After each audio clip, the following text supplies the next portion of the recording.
Прывітанне вам, сябры. У студыі Еўрарадыё працуе Марыя Вайтовіч. У эфіры сёння гаворым пра складаную, але вельмі важную тэму палітвязні, экстрэмізм, люстрацыя і міжнародныя правы. У эфіры з намі юрыст-адвакат Михаил Кірылюк, які дасведчаны ва ўсіх гэтых пытаннях. Разам паспрабуем разабрацца, што адбываецца ў Беларусі цяпер, якія рызыкі і як можна шукаць справядлівасць без помсты. Я заклікаю вас быць актыўнымі, задаваць свае пытанні пад нашым стрымам, пакідайце каментары, калі для вас гэта натуральна бяспечна. Таксама падпісвайцеся на наш YouTube-канал, канал Еўрарадыё і таксама на наш YouTube-канал «Навокал», дзе можна паглядзець нашыя дакументальныя стужкі. Будзе цікава, але памятайце пра сваю бяспеку. Мы пачынаем. Вітаю вас. Калі Лукашенко пад ціскам Трампа вызвалі 1000 палітвязняў, што рабіць тым, хто не трапіў у спіс? Гэта пытанне не толькі палітычнае, але і юрыдычнае, як гарантаваць бяспеку і правы людзей. Вось увесь гэты час я чую гэтае вось пытанне, так, ад людзей, што 1300, там кажуць, вось такі лік, там, вось, але гэта не ўсе, кагосьці прызналі палітвязнямі, кагосьці не прызналі, саджаюць новых людзей. Вось як бы вы адказалі на гэтае пытанне, як вы на яго глядзіце, у чым праблема? Добрый день. Дякую за пытанне, за магчымасць паразважаць аб гэтым. Глядзіце, па-першае, трэба адзначыць, што быццам бы у гэты раз размова ўжо ідзе сур'ёзна. Все ж таки президент Америки — это президент Америки, это першае. Па-другое, Лукашенко таксама дае ўжо ускосныя пацверджанні. Ён гандлюецца, быццам бы ў эфіры, там, пра свае публічныя заявы. І мы разумеем, што гэта не проста такое абмеркаванне дзеля абмеркавання, а яно сапраўды можа скончыцца тым, што там выпусцяць, напрыклад, 100 ці 500 ці 800 ці 1000, мы не ведаем колькі. Але гэта дакладна можа быць. А пакуль што мы бачым, што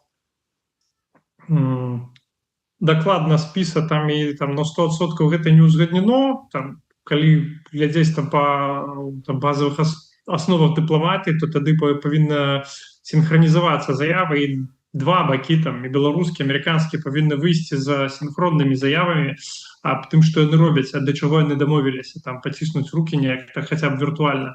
Але гэтага пакуль што няма.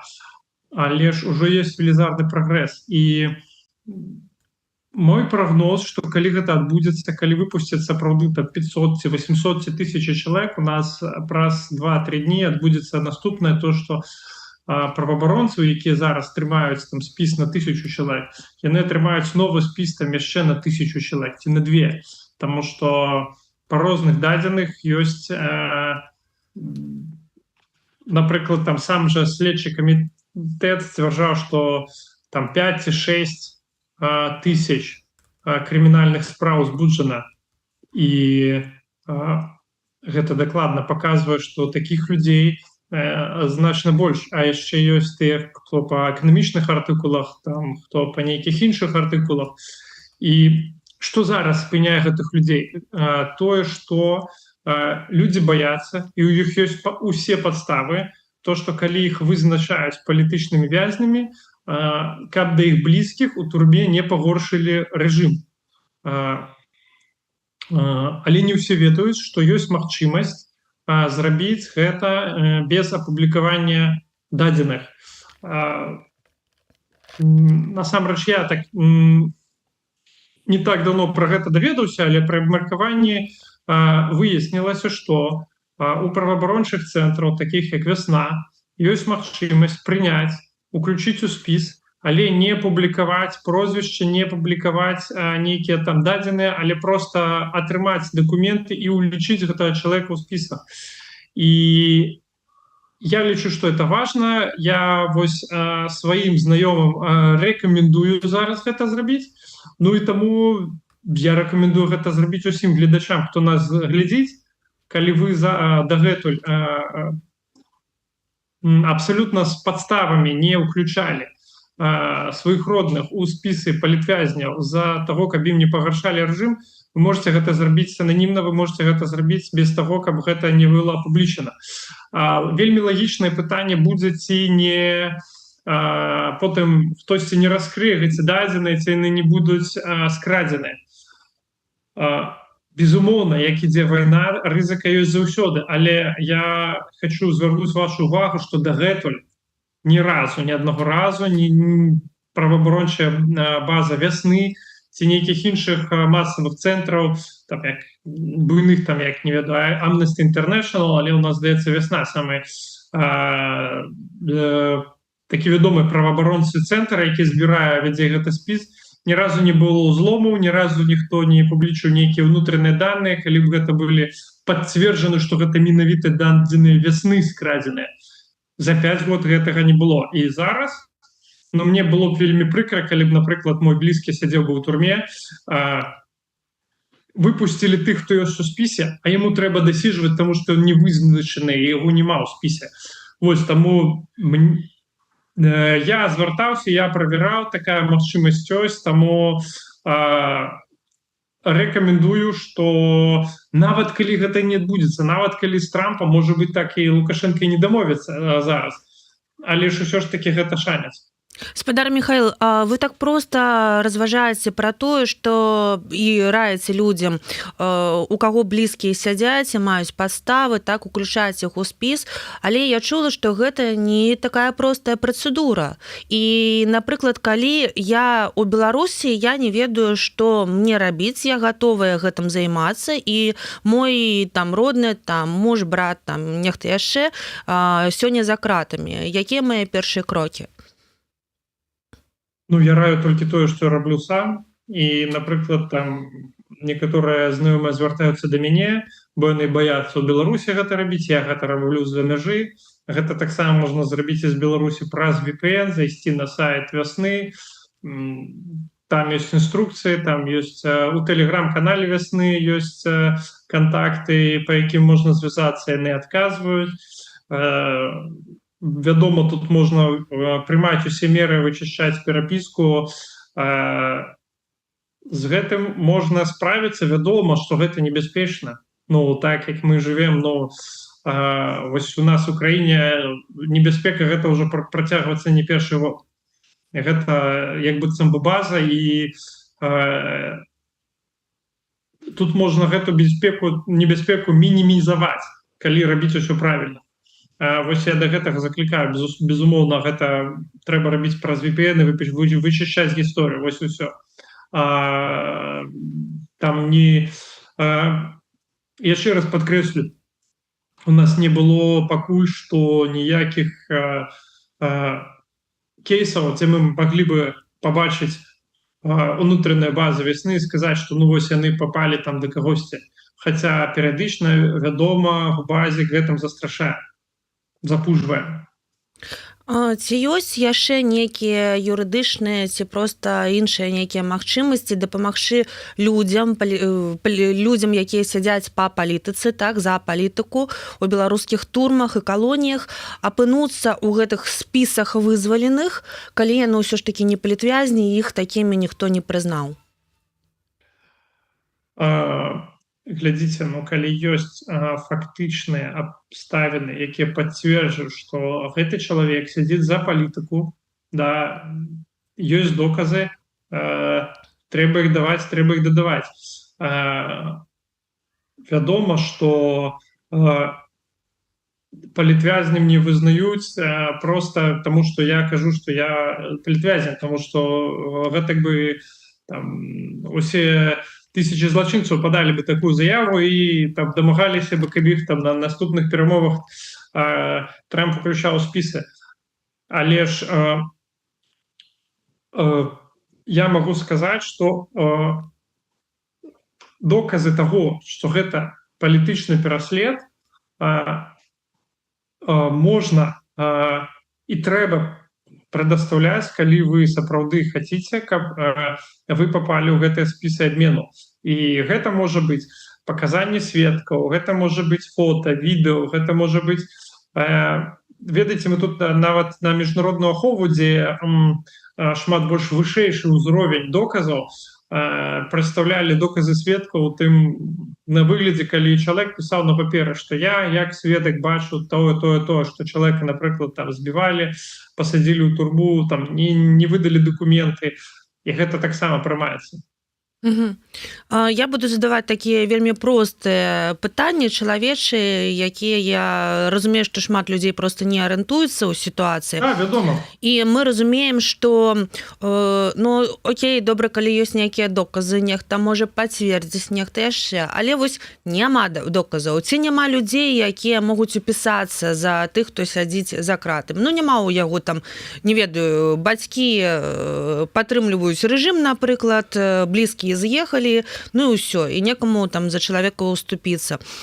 Што нам увогуле, ці можам міжнародная супольнасць, проста беларусы неяк дапамагчы, неяк звярнуць увагу на гэтую праблему, што акрамя менавіта палітвязняў у турмах сядзяць людзі, якія там, не ведаю, данацілі, якія выходзілі і проста сядзяць, ну, за то, што іх там затрымалі на вуліцы, ні за што некалькі гадоў сядзяць, так? Вось, нічога такога не зрабілі. Як нам працаваць сёння? Глядзіце, калі вы кажаце, што чалавек данаціў, гэта ўжо ёсць лічбавы след. Гэта ўжо ёсць доказы.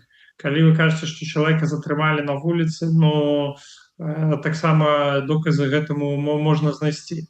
Гэта не значыць, што калі я падаю спіс, то я павінен там даць, ведаеце, пасведчанне ад нараджэння, што гэта менавіта там мой брат ці моя сястра. Не, гэта можа быць абсалютна любы чалавек, абсолютно любы знаёмы, які скажа, што вось я дзейнічаю ў інтарэсах там, напрыклад, там Івана Петрова, Сергея Иванова, і я магу пацвердзіць, у меня ёсць такія вось дадзеныя, такая інфармацыя, якая пацвярджае, што яго турэмны тэрмін носіць характар палітычнага пераследу. І гэта таксама доказ, калі нейкая асоба нешта сцвярджае, гэта доказ, гэта яго паказанне, за праўдзівасць якіх чалавек нясе адказнасць. Таму гэта магчымасць ёсць. І нават вось ёсць прыклады, калі нават палітвязні аб гэтым не ведаюць, калі яны сядзяць у турме, к ім прыходзяць там нехта з прэтэнзіяй і кажа, што ведаеш, а чаму ты падаўш, каб ці ўключылі ў спіс палітвязняў? Ён кажа, я про это не ведаю. Я это не узгадняў нікому. Таму у гэтым выпадку гэтыя людзі могуць таксама аб гэтым не ведаць і могуць абсалютна шчыра аб гэтым адказваць. Шмат сваякоў, людзей, якіх саджаюць за палітыку па палітычных нейкіх справах, так, ці там за так званы экстрэмізм, там пішуць і просяць там журналістаў не пісаць іх прозвішчы, не пісаць пра гэтыя выпадкі. Якія наступствы могуць быць такім з'явам? Ну, абсолютно зразумела жаданне не прасіць журналіста не пісаць прозвішча, і ёсць розніца паміж тым, каб даць дадзеныя журналістам і даць дадзеныя ў праваабарончы цэнтр. Калі ўжо даныя апублікаваны журналістам, да, там, ведаеце, там іх апублікавала, не ведаю, там, Наша Ніва, потым Deutsche Welle, потым Зеркало, да, ўжо ты не можаш падаць иск, каб удалілі інфармацыю з усяго інтэрнэта, тому што это можа быць перадрукавана там 100 соцсетак, і ўжо праваабарончы цэнтр бярэ эту інфармацыю з публічных крыніцаў і такім чынам самастойна вызначае.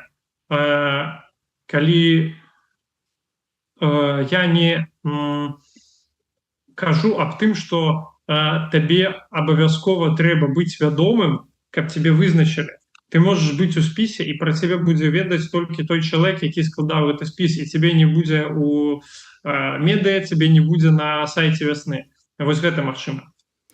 То бок Я заклікаю усіх блізкіх, родных, там, сваякоў, сяброў, якія могуць уступіцца за тых людзей, якія сёння сядзяць за кратамі, якіх яшчэ не прызналі палітвязнямі, але ёсць такая магчымасць, ёсць доказы, звяртацца да юрыстаў, звяртацца да праваабаронцаў і неяк вырашаць гэтую сітуацыю, бо, магчыма, ёсць шанец таго, што вашы родныя выйдуць трошкі хутчэй тых тэрмінаў, якія ім прызначаны. Магу так казаць? Ну, глядзіце, нават калі не ў гэтай перамовы, у наступныя, у нас ва ўсіх выбарах заканчивалось тым, што людзей выпускалі. І мне здаецца, больш шансаў выйсці, калі ты ўжо вызначаны ў спісках. Вось і ўсё. Дзякуй вялікі. Яшчэ, каб скончыць таксама з гэтым пытаннем, вы ўзгадалі тут Deutsche Welle, літаральна учора я чытала там матэрыял, што нейкія крыніцы сцвярджаюць, што ёсць інфармацыя, што Лукашенко нібы гатовы на тое, каб выпусціць такую буйную кампанію, скажем так, палітвязняў, так? Але за гэта ён хоча, каб з яго знялі санкцыі, і прынамсі санкцыі з Белавіі і з Белкалія. Але што цікава, ён гатовы нібыта выпусціць, і каб тыя людзі, якіх ён выпусціць, абавязкова з'ехалі там на тэрыторыю Еўрасаюза. Ось як бы вы пракаментавалі? Я разумею, што сёння мы думаем, што, галоўнае, каб людзі не сядзелі ў турмах. Але ці раўнаважна гэта, так? Я выпушчу, вось вы абавязкова павінны з'ехаць, а з мяне знімуць усе санкцыі. Клас? Па-першае, не ўсе, як бывае ў перамовах, не ўсе патрабаванні яны выконваюцца.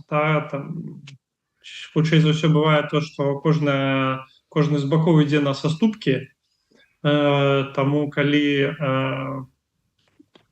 моя асабістая думка, ведаеце, што безумоўна лепш, каб гэтыя людзі былі нават за мяжой, чым у Беларусі, бо зараз ніхто не можа гарантаваць, што Лукашенко там пасля таго, як выпусціць гэтую 1000 палітычных зняволеных, не арыштуе кагосьці зноў. І вось, каб гэта былі там мае родныя, мае блізкія, я б ім сам бы рэкамендаваў бы з'ехаць і ў Еўрапейскі Саюз, напрыклад. Па-другое, рабіць гэта прымусова, гэта міжнароднае злачынства. Мне здаецца, аб гэтым уже пісалі. Гэта прымусовая дэпартацыя. Гэта, дарэчы, была адна з прычын, адна з падстаў іска ў міжнародны крымінальны суд Літвы дачынення да рэжыму Лукашэнкі, змушэнне да дэпартацыі. Я разважаю так, па аналогіі, што вось калі б гэта былі военнапалонныя, у нас у беларускіх турмах, на жаль, умовы ўтрымання палітычных вязняў, яны блізкі да тых, у якіх расійскіх турмах утрымліваюцца украінскія военнапалонныя. І вось калі б іх выпусцілі ў Расіі, ці было б гэта добра тым украінцам палонным? Не, тому што з імі кожную хвіліну можа адбыцца што заўгодна. Таму калі гэта будзе такая магчымасць, калі будзе магчымасць таго, каб яны выехалі з гэтай краіны, таму што гарантаваць бяспеку ў Беларусі да канца рэжыма Лукашэнкі, мне здаецца, ніхто не будзе. Вось. І пака ёсць такая магчымасць, гэта было бы вельмі класна, калі б гэта адбылося. Ужо калі гэтыя людзі перасекуць мяжу, калі хтосьці, яны свабодныя, хтосьці з іх скажа, я вяртаюся ў Беларусь, ён зможа вярнуцца ў Беларусь, яго ніхто не спыдзець, і там ужо ці другі раз яго пасадзяць у турму, ці не, але гэта будзе яго свядомы выбар. Ці, напрыклад, гэты чалавек можа падаць іск, далучыцца да тых дакументаў, поданых у міжнародны крымінальны суд, далучыць сваю справу, напісаць тым жа праваабаронцам, што я быў прымусова дэпартаваны. Разглядзіце мою справу, што можна здесь зрабіць. І такім чынам дадайце яшчэ доказаў да гэтай справы. Іх і так хапае, яны і так ёсць. Я ўпэўнены, што справа ў міжнародным крымінальным судзе, калі яна была ўжо праверена ўрадам Літвы, то там доказу ёсць больш, чым патрэбна. Далей ўжо справа за прокурорам. Ну, канешне, сітуацыя, калі людзей беларусаў выдвараюць з іх жа зямлі, і я разумею, колькі людзей сядзяць з захворваннямі, так, людзей сталога ўзросту, якім там цяжка недзе адразу знайсці нейкую працу за мяжой, канешне, яны ўсе пра гэта будуць думаць, і, ну, што казаць, гэта Беларусь, як кажуць. Гэта вельмі цяжкі выбар, вельмі цяжкі. Мне, калі праўніка об этом пытаюцца, я кажу, што ну лепш працаваць на дрэннай працы ў дрэннай Польшчы, чым сядзець у выдатнай беларускай турме. Тут я цалкам згодная. Пытанне з чату. Спадар Агрэст пытаецца, ці могуць людзі, пра арышт якіх расказвалі ўлады, у тым ліку Тура, Заронак там і розныя там сілавікі, нешта так, аўтаматычна ўключацца ў спіс палітзняволеных? Аўтаматычна. Слухайце, ну ўсё, што робіцца аўтаматычна, яно робіцца рукамі якіхсьці людзей. Так, калі, безумоўна, праваабаронцы вядуць маніторынг медыа і ўключаюць некага, але не ўсе людзі могуць кагосьці прапусціць, да, там. Ну, я спадзяюся, усе разумеюць, што праваабаронцы гэта не там 100 чалавек у шыкоўным офісе, якія там маюць магчымасць там на заробку глядзець там 24/7 Азеронка і Тура, хто іх там, каго яны ўпаміналі. Таму я думаю, што гэта ў інтарэсах блізкіх і родных. Калі сапраўды ёсць падставы, упамянулі, нема ў спісах, лічыце, што гэта карысна, напішыце аб гэтым. Горш не будзе. Яшчэ одно пытанне з чата. Елена Золотов падпісана. Ці затрыманы і асуджаныя па фінансах, а затым прысудзілі тэрарызм і экстрэмізм, з'яўляецца палітвязнямі? Я б, напэўна, перафармулявала, ці можна такіх людзей, хутчэй за ўсё, прызнаць палітвязнямі? Можна прызнаць палітвязням, калі прычына пераследу палітычная незгода з рэжымам Лукашенка. Калі у вас ёсць падставы сцвярджаць, што вось там падатковая прыйшла, там, напрыклад, і сказала, што а вось табе гэта за маршы, да, там твае падаткі налічылі, ці, як кажуць, потым дадалі экстрэмізм і тэрарызм. Ну, зараз вось артыкулы экстрэмізму і тэрарызму, здаецца, выключна толькі выкарыстоўваюцца ў мэтах палітычнага пераследу. Там у гэтых спісах экстрэмістаў і тэрарыстаў, там ці ёсць там сапраўдныя экстрэмісты і тэрарысты, там можа быць, якія былі там у 19 году, там іх там некалькі асоб толькі было з характэрнымі прозвішчамі, там Ібн ці хтосьці, і таму ўжо само выкарыстанне гэтых артыкулаў аб тэрарызме, экстрэмізме, па дападанню у гэтых спісы сведчаць аб тым, што чалавек ахвяра палітычнага пераследу. Ну, таму што я не бачу, вось, каб там сапраўды людзі, якія ў гэтых спісах яны зарабілі нешта тэрарыстычнае. Зразумела, дзякую вялікі. Яшчэ каментар з чату. Гаррі Дэвідсон піша: спадарня вядучая, гэта не Беларусь. Ён мае на ўвазе маю рэпліку пра тое, што я сказала, што калі ў краіне не выконваюцца тыя ці іншыя законы, так, гэта сапраўды не Беларусь, гэта рэжым. Дзякую вялікі, што мяне выправілі. Так, а мы перайдзем да іншай тэмы. Следчы камітэт пачаў спецыяльную вытворчасць у адносінах да Алены Жываглот, Зарыны Сарокінай, Олега Давыдчыка і Тимофея Малахоўскага. Пазней да гэтага дадаліся і Алексей Лявончык, і Андрэй Стрыжак, ды іншыя супрацоўнікі BuySol і BuyHelp. Іх абвінавачваюць па дзесятках артыкулаў крымінальнага кодекса ад паклёпа да тэракта. Скажыце, калі ласка, што такое ўвогуле спецыяльная вытворчасць, як яна працуе, якія наступствы для абвінавачаных? Ну, гэта беларускае ноу-хау. Вось якраз да нашай размовы учора з'явілася справаздача праваабарончага цэнтру пра спецыяльную вытворчасць.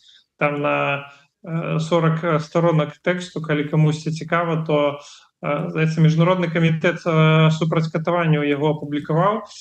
І там добрае такое даследаванне, оно паказвае, што гэты інструмент створаны спецыяльна для палітычнага пераследу людзей, якія за мяжой, і гэта трансгранічныя рэпрэсіі, калі вось пераходзіць да выснову. Гэта інструмент, каб ладзіць рэпрэсіі да тых, хто з'ехаў, тому што не могуць дацянуцца да тых, хто там унутры краіны з'ехаў, пытаюцца, так намагаюцца зрабіць ім гэту спецыяльную вытворчасць, тому што чалавек не атрымоўвае ні доступ да адваката, ні доступу да матэрыялу справы. І я вось хочу адзначыць, як адвакат, які ўдзельнічаў раней у справах, яшчэ падчас ковіду былі справы, якія там рабілі на ўдалёнцы, да, там, з удзелам іншых краінаў. Гэтыя справы, яны нічым не адрозніваліся ад асабістай прысутнасці ў залы суда. Табе давалі азнаёміцца з усімі дакументамі. Адвакат, ёсць жа электронная пошта, ёсць жа відэасувязь. Можна было паразмаўляць са сведкамі. Выконваліся правовыя нормы, якія былі зацверджаны працэсуальным кодексе. У спецыяльнай вытворчасці гэта просто выкінулі з працэсуальнага кодекса. А што гэта кажа? Што гэта законна? Не, гэта незаконна, гэта просто інструмент, які выглядае як законны. Яго уключілі ў крымінальны кодекс незаконна для того, каб пераследаваць тых, хто з'ехаў з краіны. І вось гэта таксама, вось вяртаючыся да пытання міжнароднага крымінальнага суда, вось гэта справаздача яшчэ адзін доказ таго, што быццам бы любы на падставе гэтай справаздачы, любы, да каго была ужыта гэта спецвытворчасць, так званая, там той же Лявончык, Стрыжак, Жываглот, могуць таксама ісці да праваабаронцаў, да праўнікаў і казаць, што вось выснова праўнікаў міжнароднага праваабарончага цэнтра, які паказвае, што гэта частка сістэмных трансгранічных рэпрэсій. І можна, напэўна, нават, я не ведаю, звяртацца да ўраду Літвы ці да структуры, якія карэктавалі дакументы да ўраду Літвы, каб дадавалі гэты матэрыял да кейсаў. Я вам не адкажу дакладна, што прокурор міжнароднага крымінальнага суда ці ўрад Літвы адкажа, але з боку працэсуальнага. Але з боку матэрыяльнага права гэта доказ і гэта матэрыял. І гэта, дарэчы, дзіўная рэч, калі вось не характэрная для Еўропы рэч, калі цэлыя раздзелы заканадаўства прымаюцца для того, каб пераследаваць нейкую катэгорыю людзей. І вось менавіта гэта стала прычынай такіх рэчаў. І вось глядзіце, там нават так, калі Латушку судзілі не па спецвытворчасці, а там быў грамадзянскі іск, там таксама не раскрывалі дадзеныя, а прыслалі паведамленне, што вось Павел Павлович Латушка рабіў заклікі ў цэнтры Мінска ў жніўні 2020-го, і паслухаючы гэтыя заклікі, людзі падпалілі столькі маёмасці, рабілі паджогі і пагромы, што знішчылі маёмасці на 5 ці 6 мільёнаў рублей, здаецца. І гэта якраз там была з запасам перавышала каштоўнасць арыштаванага дому. І вось гэта такі маштаб фальсіфікацыі, калі не проста кажуць, што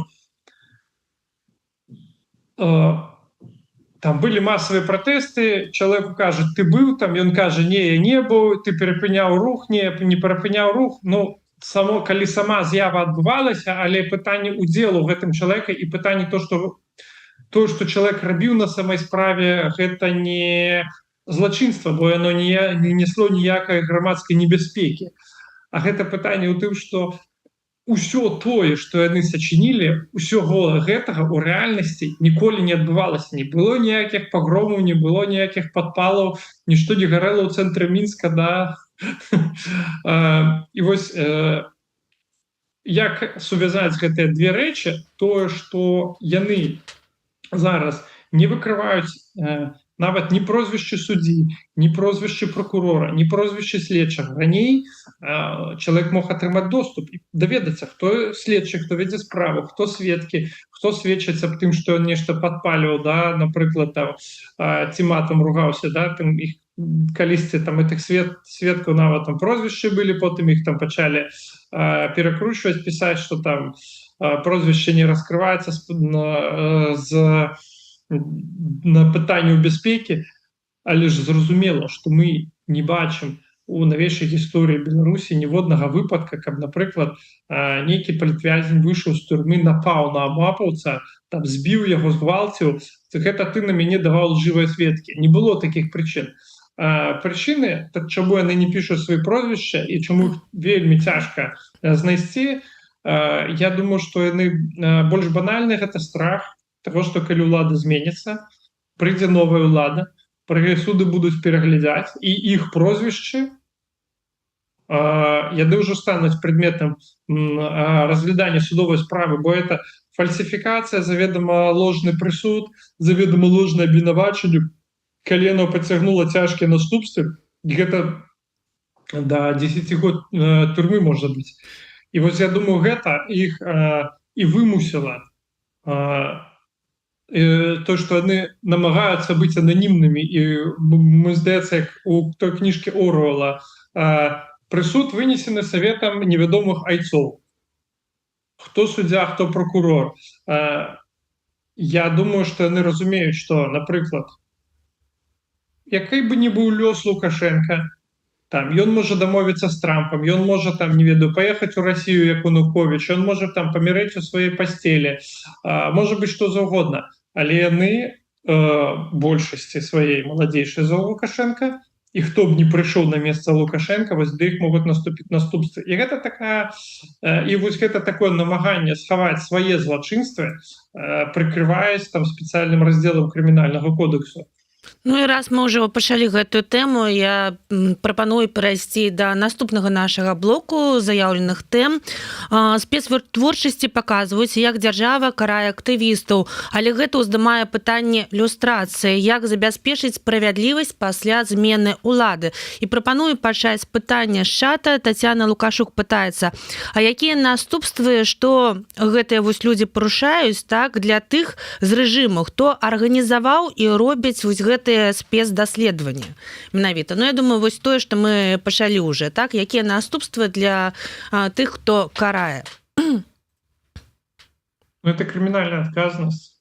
В беларускім крымінальным кодексе ўсё ёсць, там, ад некалькіх год до 10, калі гэта пацягнула за сабой цяжкія наступствы, калі, напрыклад, чалавек памёр у турме, там, ці нешта там здароўе яго значна пагоршылася. І усе гэтыя артыкулы ёсць, нават выдумляць нічога трэба. І вось мяне у сувязі з гэтым здзіўляе трохі як праўніка там рэакцыя на канцэпцыю люстрацыі, таму што вось у нас там некаторыя блогеры пишуць, як быццам бы, ну, дэмакратычныя сілы прапануюць люстрацыю, гэта быццам бы параўноўваюць з тым, што дэмакратычныя сілы параўноўваюць вешаць на столбах прыхільнікаў рэжыма. Ну вось, калі вось вы такое прапануеце, то ніколі рэжым не пойдзе з вами дамаўляцца, і вы таму супраць вызвалення палітвязняў. Але ж усё ж такі та канцэпцыя ілюстрацыі, якая была апублікавана, калі яе чытаць, апошняя, іх было некалькі, трэба разумець, што ілюстрацыя гэта не вешаць на столбах, гэта нават не крымінальная адказнасць. Ілюстрацыя это вызваленне ад адказнасці, ад крымінальнай, калі чалавек, ось гэтай прапанова канцэпцыі, калі чалавек сам добраахвотна напіша у камісію, што я дэкларую, што я там пад улады Лукашэнкі рабіў раз, два, три, 4. І вось калі ён напіша ўсё адкрыта, і калі не знойдуць нічога больш, тады яго вызваляюць ад адказнасці. І толькі ў тым выпадку, калі ён не напісаў, штосьці схаваў, ці наадварот, ён напісаў і камісія вызначыла больш дзеянняў, чым ён напісаў, тады ёсць падставы яго звальняць. Я ўсё ж такі узважыць на весах. Звольніць чалавека з пасады, ці адсядзець 10 год турмы. Ніхто не прадугледжваў канцэпцыю ілюстрацыі, там, канфіскаваць усю маёмасць, да? Зрабіць жабраком, пасадзіць на 25 год у турму. Зараз людзьмі з невіновнымі гэта робяць. Вось, ну, мяне пазбавілі прафесіі. Там, я прымусова выехаў з краіны. Там, я на гэта патраціў ўжо, ну, не ведаю дакладна колькі, але там не одну тысячу. Там. І параўнаць з наступствамі таго, што чалавеку забароняць займаць дзяржаўныя пасады на бліжэйшыя 5 ці 10 год, ну, гэта, мне здаецца, вельмі больш слабыя наступствы, тому што мне здаецца, асабіста як праўніку, тая сітуацыя, якая адбываецца у нас зараз, гэта прамыя наступствы таго, што ў Беларусі, у адрозненні ад Літвы, у адрозненні ад Польшчы, ілюстрацыі не было. У Польшчы і Літве была ілюстрацыя пасля 91 года, пасля 89, здаецца. Там, Польшчы трохі раней, у Літве трохі пазней. Пасля таго, як Савецкі Саюз скончыўся, у іх была ілюстрацыя. Гэта галоўная прычына таго, што у нас, і гэта вось ёсць у даследаванні, то, што тыя людзі, якія былі ў камуністычнай партыі, пры камуністах, потым сталі лаяльнымі рэжыму Лукашэнка, яны потым і пачалі рабіць гэтай сістэмныя службовыя злачынствы, нават з таго ж 94 года, якія потым перараслі ў то, што мы мелі ў 2020. Ну, бачыце, у нас людзі сапраўды, можа, неправільна разумеюць гэты працэс ілюстрацыі, бо у нас у каментарах ужо пайшлі такія там паведамленні, як ілюстрацыя павінна быць жорсткай, так? І скажыце, калі ласка, вось як пазбегнуць дысбалансу паміж помстай і адказнасцю? Гэта вельмі цяжка.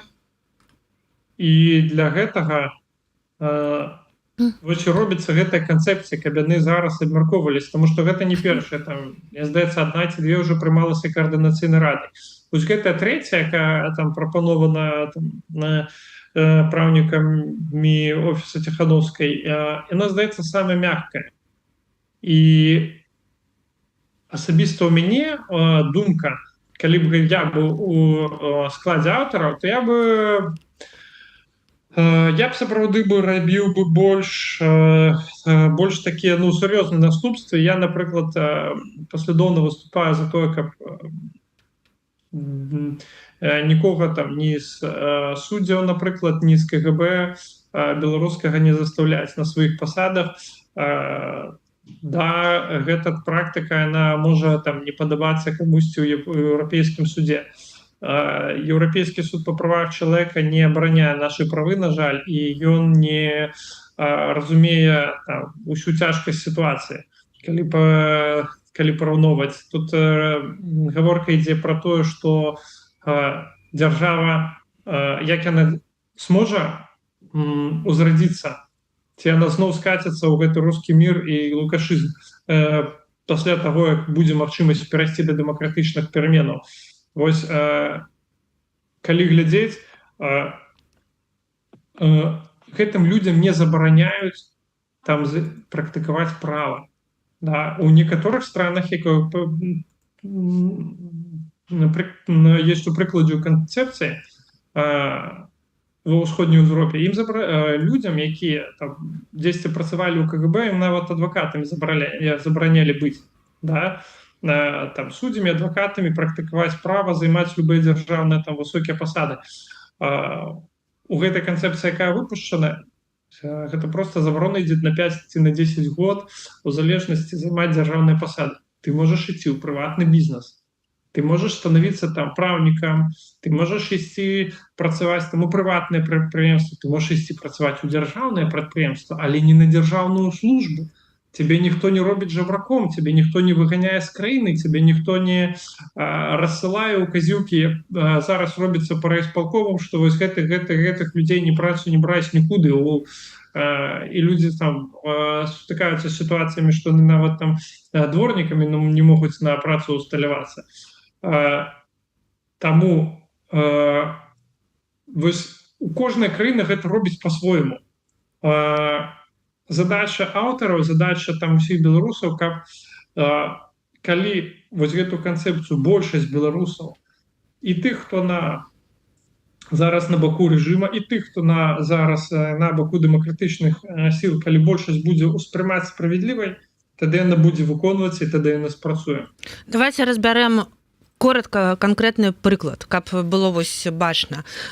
Пойдзем у крайнасці. Я Рыгор Азаронак, не ведаю, там праўда перамагла, беларусы вяртаюцца на радзіму, ўсё, пачынаецца ілюстрацыя. Я Рыгор Азаронак прыходжу і кажу, што ўсё, што я рабіла неправільна, працаваў у прапагандзе, распальваў там варожасць, шмат усяго такога дрэннага нарабіў, усё просто прызнаюся, ўсё. Што па закону чакае Азаронка? Увогуле ён не ідзе ў турму, ён там просто пакаяўся і ўсё, і пайшоў сабе далей жыць.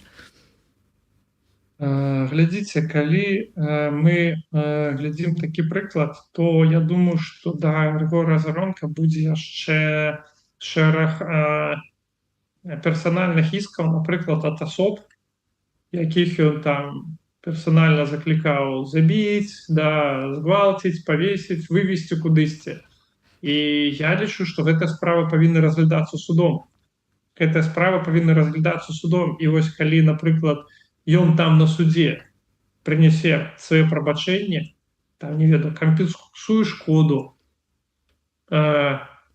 нешта яшчэ, і асоба, якая яго атрымала абразу, пагрозу, ці палітычны пераслед у сувязі з тым, што Азаронак пра яе нешта сказаў, яго прабачыць, вось гэта асоба мае права яго прабачыць. Это моя асабістая думка.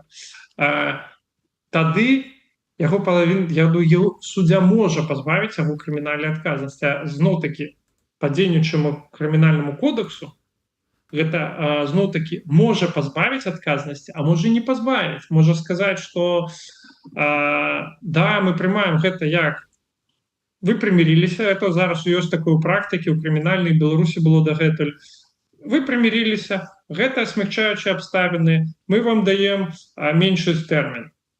Таму што вы кампенсавалі школу і прымірыліся, прэтэнзій да вас няма. У нас нават па ДТП ёсць такія, па дарожных здарэннях ёсць такія прыкметы, калі кагосьці збіў на машыне, не хацеў збіваць, прымірыўся, канфіскаваў шкоду, той кажа, у мяне няма да яго прэтэнзій, але ён все равно атрымае пакаранне меншае, чым магло бы быць, але пакаранне. Ілюстрацыя это датычыцца рэчы, што чалавек не можа займаць дзяржаўныя пасады. Гэта датычыцца таго, што, напэўна, такім людзям, як Азаронак, не трэба займаць там пасаду кіраўніка беларускай нацыянальнай тэлерадыёкампаніі, ці там міністэрства інфармацыі, ці там у падатковай дзесьці працаваць. 10 год, як мінімум, каб чалавек не карыстаўся сваімі карупцыйнымі напрацоўкамі, не выкарыстоўвае свае персанальныя сувязі для таго, каб узмацніць гэтую сістэму і дапамагчы іншым пазбегнуць адказнасці. А ў астатнім ідзі працуй куды хочаш. Вызваленне палітвязняў, спецыяльная вытворчасць, ілюстрацыі, міжнародныя прававыя нормы. Сёння мы разбіраліся ў такіх вось складаных пытаннях. Дзякуємо Міхаілу Кірылюку за тое, што ён знайшоў час завітаць да нас у эфір. І я вам скажу так, што нашы эфіры стануць рэгулярнымі. Вы можаце збіраць свае пытанні, якія тычуцца юрыдычных справаў, дасылаць іх нам, і мы будзем іх разбіраць. Мы вызначымся кожны тыдзень ці праз 2, але Міхаіл Кірылюк стане нашым частым госцем. Дзякую вам яшчэ раз, спадар Міхаіл. Дзякуй за ваш час. З вами Побачення. працавала Марыя Вайтовіч. Не пераключайцеся, ўжо праз 10 хвілінаў у нас пачнецца новы эфір.